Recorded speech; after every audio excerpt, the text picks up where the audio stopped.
ഇല്ല, ഞാൻ ഇത് വിശ്വസിക്കില്ല. അവനതിന് കഴിയില്ല. മോളെ, നീ എനിക്ക് കുറച്ച് സമയം താ, ഞാൻ തെളിയിക്കും. നീ എന്നെ ഇപ്പൊ വല്ലാതെ തെറ്റിദ്ധരിച്ചിരിക്കുക. അവൻ നിന്നെ ചതിക്കുകയാണെന്ന് ഞാൻ തെളിയിക്കാം മോളെ. ശരി, സമ്മതിച്ചു. അവിനാശ ചതിയനാണെന്ന് ചേച്ചിക്ക് തെളിയിക്കാൻ സാധിച്ച ഞാൻ അവനെ ഒരിക്കലും വിവാഹം കഴിക്കില്ല. പക്ഷേ അത് തെളിയിക്കാൻ ചേച്ചിക്ക് സാധിച്ചില്ലെങ്കിൽ ഞാൻ അവനെ തന്നെ വിവാഹം കഴിക്കും. ഇതെന്റെ തീരുമാനമാണ്. ചേച്ചി ഇനി എതിർക്കാൻ പാടില്ല.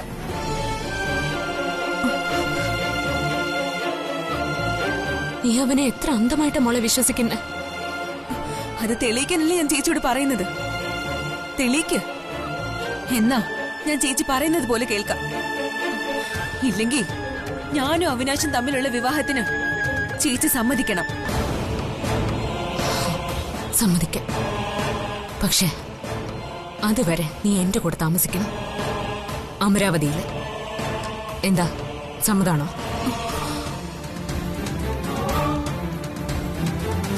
ആണെങ്കിൽ എനിക്ക് സത്യം ചെയ്തു തരണം ഇപ്പൊ.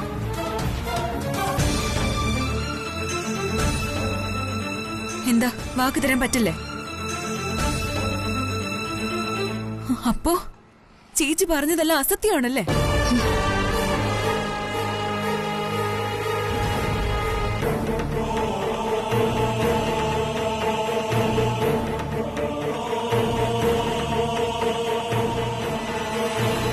ഇപ്പോ പ്രിയ എന്നെ വീണ്ടും വിശ്വസിക്കാൻ തുടങ്ങി. ജ്യോതിക്ക് മേൽ അവൾക്ക് സംശയം തോന്നി തുടങ്ങി. ഇതിനാണ് ഞാൻ കാത്തിരുന്നത്. പാവം ജ്യോതി. ഞാൻ മോശക്കാരനാണെന്ന് തെളിയിക്കാൻ അവൾക്കൊരിക്കലും പറ്റില്ലല്ലോ. പാവം. എന്താ നീ പറഞ്ഞേ? എനിക്കിത് വിശ്വസിക്കാൻ കഴിയുന്നില്ല. അങ്ങനെ പലതും ഇനി സംഭവിക്കും. തൽക്കാലം ജ്യോതി ആഗ്രഹിക്കുന്ന പോലെ തന്നെ കാര്യങ്ങൾ നടക്കട്ടെ. എങ്കിലേ ഞാനൊരു തെറ്റും ചെയ്തിട്ടില്ല എന്ന് പ്രിയയ്ക്ക് വിശ്വാസം വരും. നീ അവളെ അത്രയ്ക്കൊന്നും വിശ്വസിക്കണ്ട. എപ്പോഴും ഭാഗ്യം അവളുടെ ഭാഗത്താ. നീ തെറ്റുകാരനാണെന്ന് തെളിയിക്കാൻ അവൾക്ക് കഴിഞ്ഞാലോ? അതൊരിക്കലും സംഭവിക്കില്ല. അതിനു വേണ്ടതൊക്കെ ഞാൻ ചെയ്തോളാം. ആന്റി, ഞങ്ങളുടെ കാര്യം അങ്കിളിനോട് പറഞ്ഞ് സമ്മതം വാങ്ങും. അതൊക്കെ ഞാൻ ഏറ്റു.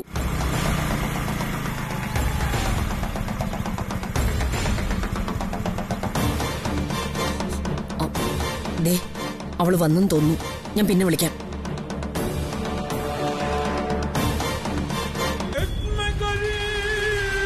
വക്രബുദ്ധിയുടെ ആകത്തുകയാ ആശാലത. പ്രിയയുടെ കാര്യത്തിൽ എനിക്ക് അനുകൂലമായൊരു തീരുമാനം അവരെടുത്തില്ലെങ്കിൽ അവരുടെ കാര്യത്തിൽ ഞാനൊരു തീരുമാനമെടുക്കും. സൂര്യയെപ്പോലെ അവരെയും കിടത്തും ഞാൻ. എന്റെ ആഗ്രഹം സാധിക്കാൻ വേണ്ടി ഞാൻ എന്തൊക്കെ ചെയ്യുമെന്ന് അവർക്കിനിയും മനസ്സിലായിട്ടില്ല.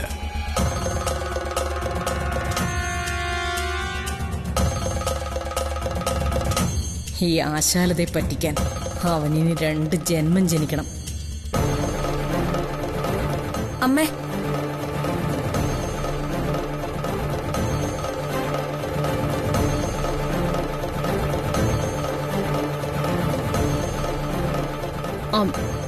ഇതെന്താ നീ ഈ സമയത്ത്? പ്രിയമോളെ നീ എവിടെ വെച്ചാ കണ്ടത്? ബാങ്കിന് മുന്നിൽ വെച്ച. ബാങ്കിന് മുന്നിൽ വെച്ചോ? നീ എന്തിനാ ബാങ്കിൽ പോയത്? എന്താ മമ്മി, മമ്മിക്കൊരു വെപ്രാളം പോലെ? അല്ല, അത് പിന്നെ അന്ന് നിന്റെ കയ്യിൽ നിന്ന് പണം കള്ളന്മാര് കൊണ്ടുപോയതിനു ശേഷം ബാങ്കിൽ നിന്ന് പണം എടുക്കാൻ പോവാൻ തന്നെ എനിക്ക് പേടിയാ. പിന്നെന്തിനാ അമ്മ എന്നെ നിർബന്ധിച്ച് ബാങ്കിൽ പറഞ്ഞു വിട്ടത്? അത് പിന്നെ ഒരു അത്യാവശ്യം കൊണ്ടല്ലേ. ജ്യോതി മോളെ. അച്ഛാ, സുഖമല്ലേ മോളെ? കുഴപ്പമില്ല അച്ഛാ. അയ്യോ, കുഴപ്പം മുഴുവനും ഇപ്പൊ നമുക്കല്ലേ. ഇവള് അമരാവതിയിലെ റാണിയായിട്ട് സുഖിക്കുമല്ലേ. ആശാലതേ, എന്റെ മോൾ ഇപ്പൊ ഇങ്ങോട്ട് വന്ന് കേറിയതേ ഉള്ളൂ. ഇപ്പൊ തന്നെ അവളെ കുറ്റപ്പെടുത്തി അങ്ങ് പറഞ്ഞയക്കരുത്. ഓ പിന്നെ, ഞാനൊന്ന് കുറ്റപ്പെടുത്തിയപ്പോ അവളിപ്പോ ഇവിടുന്ന് ഇറങ്ങി പോവും പോലും. അയ്യോ, പേടിപ്പിക്കല്ലേ മനുഷ്യ. അമ്മയ്ക്കല്ലെങ്കിലും ചേച്ചിയോട് ഇത്ര അസൂയ കൂടുതലാ. വാഴകിരി, എന്തിനാ എനിക്ക് അസൂയ? പറയണേ മോളെ, മതി മതി. ഇനി അതിന്റെ പേരിൽ ഒരു വഴക്ക് വേണ്ട. മമ്മി, ഞാൻ വന്നത് നിങ്ങളോട് രണ്ടുപേരോടും ഒരു പ്രധാനപ്പെട്ട കാര്യം പറയാൻ വേണ്ടിട്ടാ. എന്ത് കാര്യം? കാര്യം എന്താന്ന് കേൾക്കുമ്പോ രണ്ടാളും മുടക്കു പറയരുത്, പറ്റില്ലെന്ന് പറയുകയും ചെയ്യരുത്. ആദ്യം നീ കാര്യം പറ, എന്നിട്ട് പറയാം മുടക്കം പറയണോ വേണ്ടായോന്ന്. കുറച്ചു ദിവസത്തേക്ക് പ്രിയമോളെ ഞാൻ കൊണ്ടുപോവാ. എങ്ങോട്ട്? അമരാവതിയിലേക്ക്. അമരാവതിയിലേക്കോ? എന്തിന്? അവിടെ ഇപ്പൊ ഇവളെ കൊണ്ടുപോയിട്ട് എന്താ ഇത്ര അത്യാവശ്യം? ഈശ്വര, സത്യം പറഞ്ഞ മമ്മി പ്രശ്നം ഉണ്ടാക്കും, അച്ഛൻ ടെൻഷൻ അടിക്കും. എങ്ങനെ മാനേജ് ചെയ്യും? ചോദിച്ചത് കേട്ടില്ലേ? അവിടെ ഇപ്പൊ ഇവളുടെ അത്യാവശ്യം എന്താ? അച്ഛാ, സൂര്യയുടെ കാര്യം നിങ്ങൾക്കറിയാലോ. അവളെ ഞാൻ ആശുപത്രിയിൽ നിന്ന് വീട്ടിലേക്ക് കൊണ്ടുവന്നു. എന്തിന്? നിനക്കിതിന്റെ വല്ല ആവശ്യം ഉണ്ടായിരുന്നോ? എന്തിനാ മോളെ ആവശ്യമില്ലാത്ത കാര്യത്തിനൊക്കെ നീ പോയി തലയിടുന്നത്? അത് അമരാവതിയിലുള്ളവർക്ക് നീ ചെയ്തത് ചിലപ്പോ ഇഷ്ടപ്പെട്ടില്ലെങ്കിലോ? അങ്ങനെയല്ല അച്ഛാ, വളരെ പ്രധാനപ്പെട്ടൊരു കാര്യം എനിക്കവിടെ ചെയ്യാനുണ്ട്. അതിന് സൂര്യ അമരാവതി തന്നെ ഉണ്ടാവണം. കാരണം സൂര്യയുടെ ജീവൻ അപകടത്തിലാണ്. ചിലപ്പോ ഏത് നിമിഷവും അവള് കൊല്ലപ്പെട്ടെന്ന് വരാം. മോളെ നീ എന്തൊക്കെയായി ചെയ്യുന്നത്? അവസാനം നിനക്ക് അപകടമൊന്നും സംഭവിക്കരുത്. ആ പെണ്ണിന് അപകടം സംഭവിക്കുന്നതിൽ നിനക്കെന്താ കാര്യം? നിനക്കത് തടയാൻ പറ്റുമോ? മമ്മി, എല്ലാ കാര്യങ്ങളും എനിക്കിപ്പോ തുറന്നു പറയാൻ പറ്റില്ല. നമ്മുടെയൊക്കെ ജീവിതത്തെ ബാധിക്കുന്ന പല കാര്യങ്ങളുമായി സൂര്യയുടെ അപകടത്തിന് ബന്ധമുണ്ടോന്നാ ഇപ്പൊ എന്റെ സംശയം. അവള് ജീവിച്ചിരിക്കേണ്ടതും ജീവിതത്തിലേക്ക് തിരിച്ചു വരേണ്ടതും ഇപ്പൊ എന്റെ ആവശ്യമാണ്. മതി, നിർത്ത്. നീ പറഞ്ഞു വരുന്ന കാര്യം എനിക്ക് മനസ്സിലായി. സൂര്യയെ നോക്കാൻ വേലക്കാരിയായി ഞാൻ എന്റെ മോളെ നിന്റെ കൂടെ വിടണം. എന്നിട്ട് നീ അവിടെ കൊച്ചമ്മ ചമഞ്ഞിരുന്ന് എന്റെ മോളെ ഭരിക്കും, അല്ലേ? ഒരിക്കലും അല്ല. ഇത് പ്രിയയുടെയും കൂടി നല്ലതിന് വേണ്ടിട്ടാ. എന്നിട്ട് പ്രിയമോള് സമ്മതിച്ചോ? സമ്മതിച്ചു. ആ, സമ്മതിച്ചു. പക്ഷെ ഞാൻ സമ്മതിക്കത്തില്ല, ഒരിക്കലും സമ്മതിക്കത്തില്ല. അമ്മേ, എനിക്കിതിന് സമ്മതമാ. എന്റെ മോളെ, ഇവള് നിന്നെ അമരാവതിയിൽ ജോലിക്കാരിയാക്കും. അതാ ഇവളുടെ പ്ലാൻ. അമ്മ എന്ന് മിണ്ടാതിരിക്കുന്നുണ്ടോ? ചെല്ലാന്ന് ഞാൻ ചേച്ചിക്ക് വാക്ക് കൊടുത്തതാ. എനിക്ക് പോയേ പറ്റൂ. ഡേ, അമ്മ വെറുതെ തടയാൻ ശ്രമിക്കണ്ട. എനിക്ക് പോണം. അമ്മ ഒന്ന് വന്നേ. ചേച്ചി, ഒരു മിനിറ്റ് ഒന്ന് വന്നേ. അമ്മേ വാ. അമ്മ ഇങ്ങോട്ട്. പ്രിയ, ഇടിവിടും പ്രിയേ.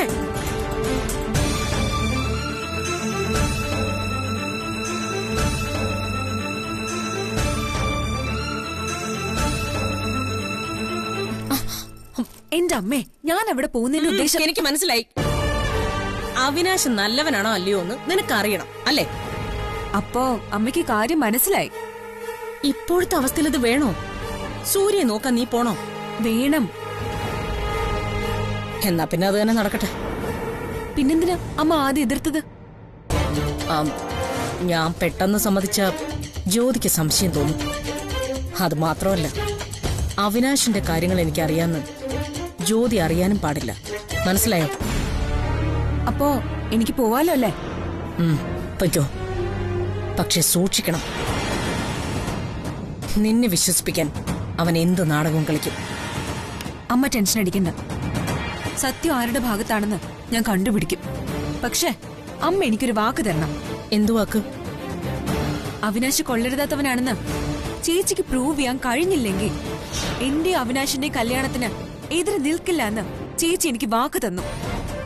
അതുപോലെ അവനാണ് തെറ്റുകാരനെന്ന് എനിക്ക് മനസ്സിലായി കഴിഞ്ഞ പിന്നെ ജീവിതത്തിൽ ഒരിക്കലും അവിനാശിന്റെ കാര്യം അമ്മ എന്നോട് സംസാരിക്കരുത്.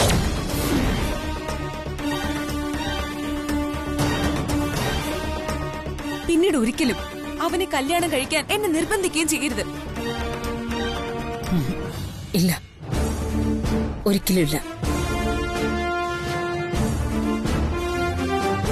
എങ്കിൽ അമ്മ ഇപ്പൊ പ്രോമിസ് ചെയ്യും.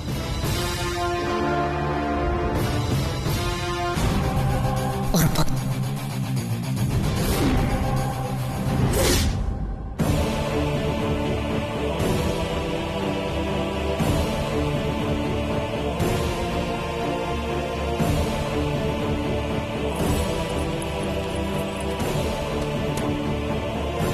Thanks mummy. എന്റെ പ്രിയമോളെ നോക്കേണ്ട ഉത്തരവാദിത്തം നിനക്കാ. എന്റെ മോൾക്ക് അവിടെ ഒരു വിഷമവും വരാൻ പാടില്ല. നീ കാരണം ഇവള് വിഷമിച്ചൊന്നും ഞാൻ അറിഞ്ഞ അന്ന് തീരും അമരാവതിയിലെ കൊച്ചമ്മകളി. മമ്മി ഒന്നുകൊണ്ട് വിഷമിക്കണ്ട. പ്രിയമോക്ക് അവിടെ ഒരു കുറവും വരില്ല. അത് എന്റെ ഉത്തരവാദിത്വം. അച്ഛാ, ഞങ്ങൾ ഇറങ്ങട്ടെ. മോളെ, നിന്റെ മനസ്സിലെ ഉദ്ദേശം എന്തായാലും അത് പ്രിയമോൾക്ക് ദോഷം വരുത്തില്ലെന്ന് അച്ഛനറിയാം. പക്ഷേ അമരാവതിയിലുള്ളവർക്ക് ഇവള് കാരണം ഒരു ബുദ്ധിമുട്ടുണ്ടാവരുത്. ഇല്ല അച്ഛാ, അതൊക്കെ ഞാൻ നോക്കിക്കൊള്ളാം. അച്ഛനൊന്നുകൊണ്ട് വിഷമിക്കണ്ട. മമ്മി, എന്ന് ഞങ്ങൾ ഇറങ്ങട്ടെ. വാ മോളെ. ഡി, അവിടെ ചെന്നിട്ട് വിളിക്കണം. വിളിക്കാം അച്ഛാ. ശരി മോളെ, ശരി. പോയോ?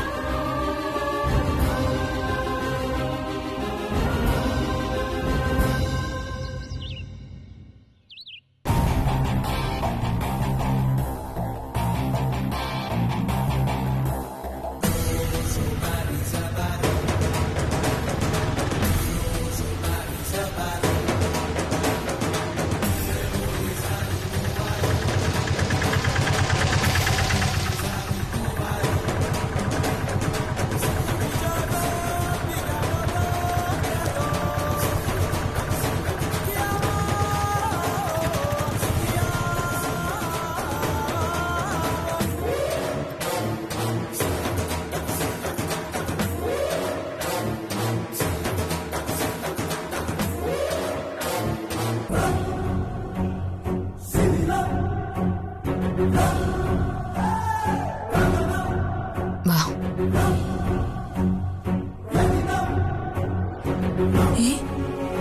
ഇവളും തന്നെ ബാഗും കെട്ടിച്ചുകൊണ്ട് വരുന്നത്. ഇനി സ്ഥിരതാമസത്തിനെങ്ങാനാണോ? ചേച്ചിയെ കൊണ്ട് തന്നെ ഇവിടെ സമാധാനമില്ല. അപ്പോഴാ അനിയത്തിയും കൂടെ സഹിക്കുന്നത്. ഒന്ന് വാങ്ങിയാ മറ്റൊന്ന് ഫ്രീ. ആ സ്കീമാണോ ഇത്?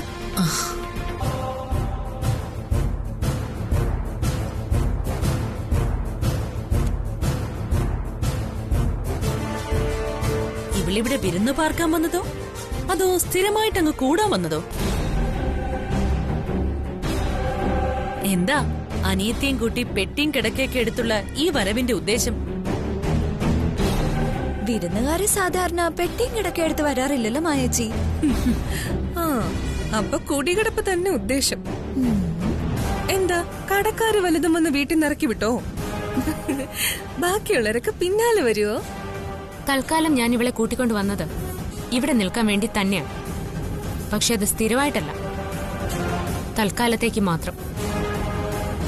ഡി കെ, ഇന്നു മുതൽ സൂര്യയുടെ കാര്യങ്ങൾ നോക്കുന്നത് പ്രിയയായിരിക്കും. അയ്യോ, അതിന്റെ ആവശ്യമില്ല. സൂര്യ എന്റെ നാത്തൂന, അവളെ ഞാൻ നോക്കിക്കോളാം.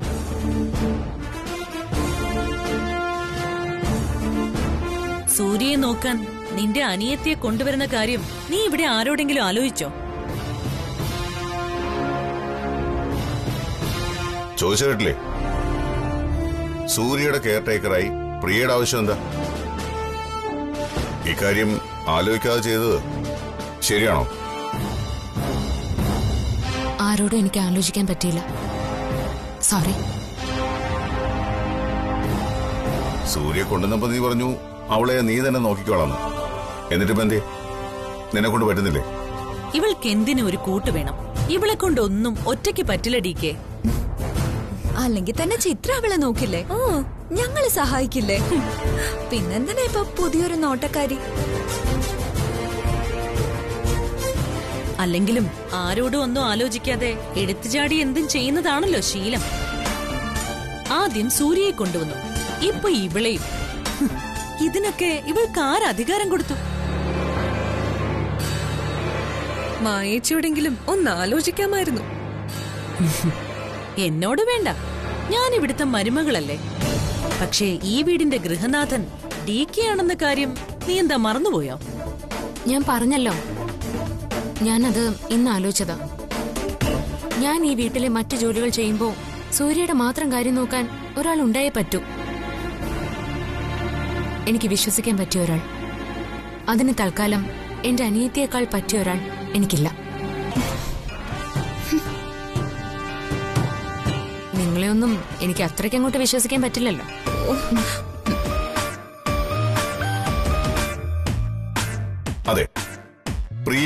താമസിക്കുന്നതിൽ ആർക്കും ഒരു ബുദ്ധിമുട്ടുമില്ല.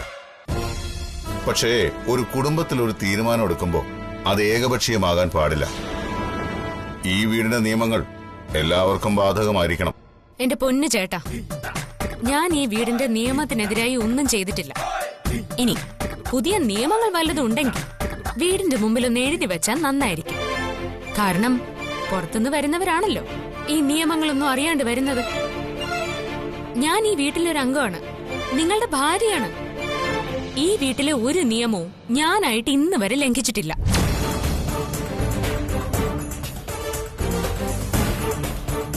ഈ നിൽക്കുന്ന ചിത്രയുടെ ഏട്ടനും ഇടയ്ക്കിടെ ഈ വീട്ടിൽ തന്നെയല്ലേ താമസിക്കുന്നത്? പിന്നെ ഇപ്പൊ സൂര്യക്ക് നല്ല കെയർ ആവശ്യമാണ്. ഏത് നേരം ഒരുങ്ങി കെട്ടി ഫാഷൻ പീരീഡിന് പോകുന്ന പോലെ നിൽക്കുന്ന ഇവർക്കൊന്നിനും ആ പാവത്തിനെ നോക്കാൻ നേരെ ഉണ്ടാവില്ല എന്ന് എനിക്ക് നന്നായിട്ട് അറിയാം.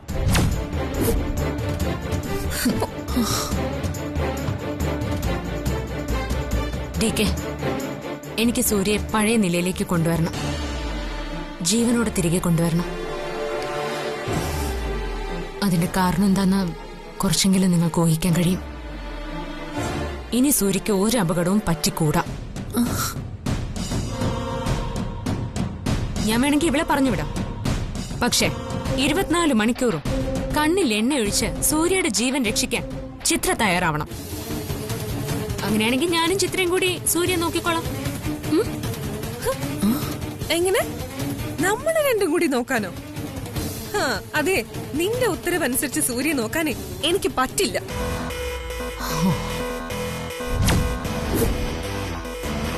പിന്നെ ഇടയ്ക്ക് ഇവിടെ വന്ന് എന്റെ ഏട്ടൻ താമസിക്കുന്നതിനെ കുറിച്ച് നീ പറഞ്ഞു. എന്റെ ഏട്ടനും നിന്റെ അനിയത്തി ഒരുപോലാണോ? Why not? എന്തുകൊണ്ടല്ല? ജ്യോതി പറഞ്ഞതിൽ എന്താ തെറ്റ്? അവളെ ഈ വീടിന്റെ മരുമകളാ.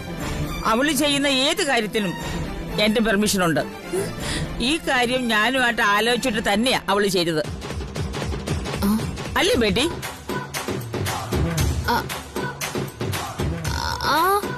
അതെ അതെ അതെ. ജ്യോതി നിങ്ങളുടെ 3 പേരുടെ അമ്മായിമ്മയാ. അവളെ ക്വസ്റ്റ്യൻ ചെയ്യാനുള്ള അധികാരം നിങ്ങൾക്കില്ല. ചിത്രേ, എന്താ അമ്മ? സൂര്യയെ ഈ വീട്ടിൽ കൊണ്ടുവന്നതിന് ശേഷം അവൾക്ക് വേണ്ടി നീ എന്തെങ്കിലും ഒരു കാര്യം ചെയ്തോ? കിടക്കയിൽ നിന്ന് എഴുന്നേക്കാൻ വയ്യാത്തവളാ. സ്വന്തമായി ഒന്നും ചെയ്യാനുള്ള ശേഷി അതിനില്ല.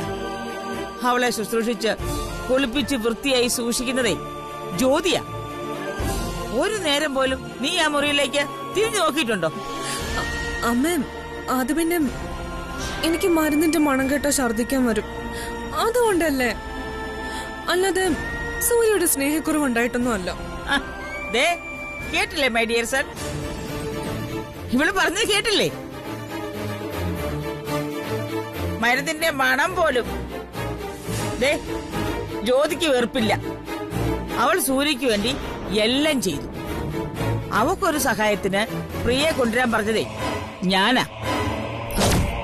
അമ്മേ, അത് മതി. 3 പേരും ഇനി ഒന്നും പറയണമെന്നില്ല. എനിക്കറിയേണ്ടത് ഒന്നേ ഉള്ളൂ. സൂര്യയെ ശുശ്രൂഷിക്കാനും അവളെ കുളിപ്പിക്കാനും വൃത്തിയാക്കാനും ഒക്കെ നിങ്ങളിൽ 3 പേരിൽ ആർക്ക് പറ്റും? മായ്ക്ക് പറ്റൂ? അത് പിന്നെ ചിത്രയുടെ നാത്തൂനല്ലേ സൂര്യ. ചിത്രക്കല്ലേ അതിന്റെ അവകാശം. അപ്പൊ താരയ്ക്കോ? ഞാൻ മായച്ചിയുടെ കൂടെയാ. ചിത്രയുടെ സ്വന്തം ആങ്ങളയുടെ ഭാര്യയല്ലേ സൂര്യ.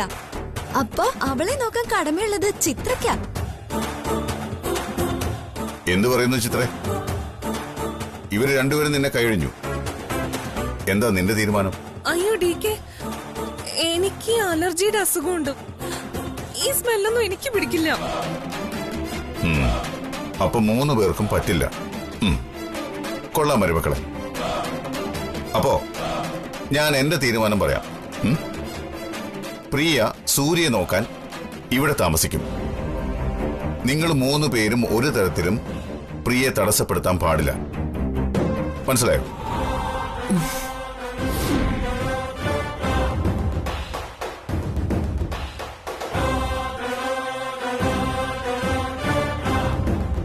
പ്രിയേ, ഏട്ടാ, നിനക്ക് ഇന്നു മുതൽ ഈ വീട്ടിലൊരു അംഗത്തിന്റെ സ്ഥാനം ഉണ്ടാവും. സൂര്യ ആരോഗ്യവതിയായി ജീവിതത്തിലേക്ക് തിരിച്ചു കൊണ്ടുവരാൻ നിന്നെ കൊണ്ട് കഴിയും. All the best.